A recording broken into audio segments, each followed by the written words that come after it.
Hi friends, ఎలా ఉన్నారు? మీరు గనుక కొత్తగా చూస్తున్నారా అయితే ఛానల్ కి సబ్స్క్రైబ్ చేసుకోండి. ఇంకా చాలా మంచి వీడియోలు వస్తాయి. గుప్పేడంత్ మనసు మార్చ్ 28 ఎపిసోడ్.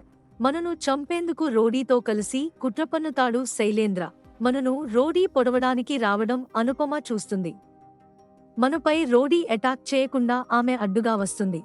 దాంతో ఆ కత్తి అనుపమకు దిగుతుంది. అనుపమ కింద పడిపోవడంతో అమ్మ అని గట్టిగా మను అరుస్తాడు. ఆ పిలుపు విని మహేంద్ర, వసుధారతో పాటు అక్కడే చాటుగా దక్కున్న శైలేంద్ర కూడా షాకవుతాడు. తల్లి కొడుకుల బంధం. అనుపమను హాస్పిటల్కు తీసుకొస్తారు మను, వసుధార, మహేంద్ర, జగతిని రిషి. మేడం అని పిలిచినట్లుగా మను కూడా అనుపమను అమ్మ అని కాకుండా మేడం అని ఎందుకు పిలిచాడా అని వసుధార ఆలోచిస్తుంటుంది.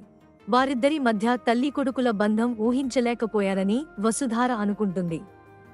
తనకు పెళ్లి కాలేదని అనుపమ చెప్పింది. మరి ఇప్పుడు కొడుకు ఎలా వచ్చాడు? ఆమె భర్త ఎవరు అని మహేంద్ర మనసులో అనేక ప్రశ్నలు మొదలవుతాయి. తల్లి కొడుకులు అయి ఉండి తమ మధ్య ఎలాంటి రిలేషన్షిప్ లేనట్లుగా ఎందుకు యాక్ట్ చేశారా అని అనుకుంటాడు. మను ఎమోషనల్.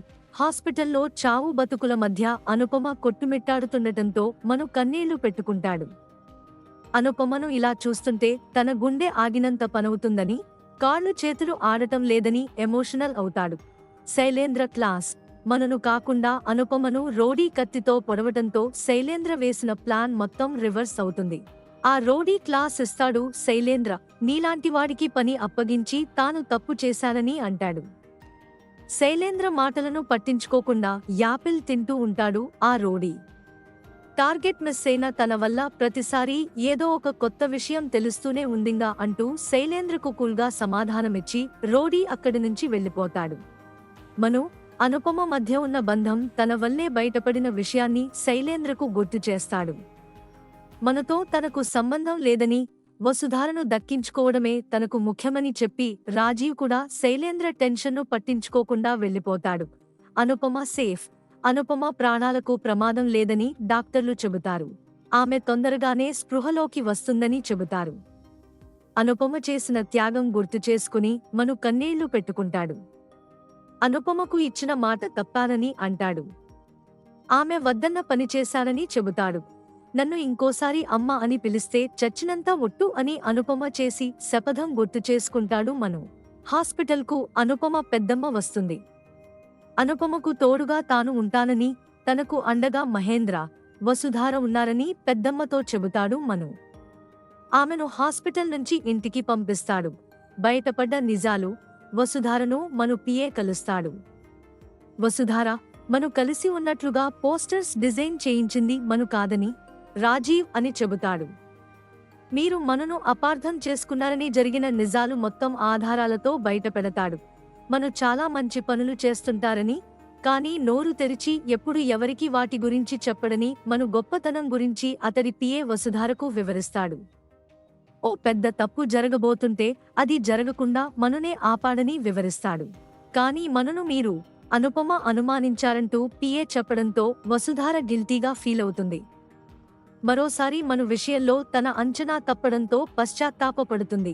దేవయాని షాక్. మను, అనుపమ కన్న కొడుకు అనే నిజం శైలేంద్ర ద్వారా తెలుసుకుని దేవయాని షాకవుతుంది.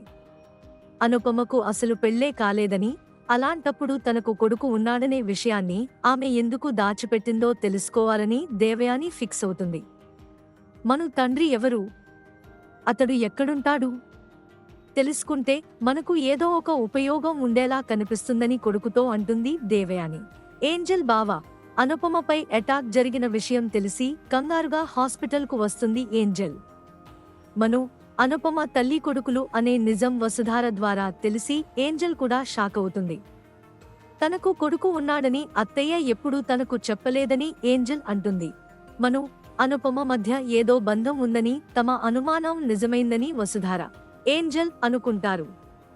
తల్లి కొడుకులు అయి ఉండి ఎందుకు పరిచయం లేనట్లుగా యాక్ట్ చేస్తున్నారో అర్థం కావడం లేదని వసుధార అంటుంది. మను తనకు బావ అవుతాడా అని ఏంజెల్ మనసులో అనుకుంటుంది. మహేంద్ర ప్రశ్నలు.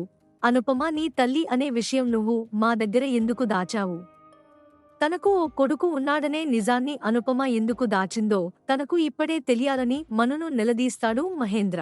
నిజాలు మొత్తం బయటపెట్టాలని పట్టుపడతాడు. అసలు మీ ఇద్దరి మధ్య ఏం జరిగిందో చెప్పమని వసుధార, ఏంజెల్ కూడా మనును ప్రశ్నిస్తారు. అక్కడితో నేటి గుప్పెడంతా మనసు సీరియల్ ముగిసింది.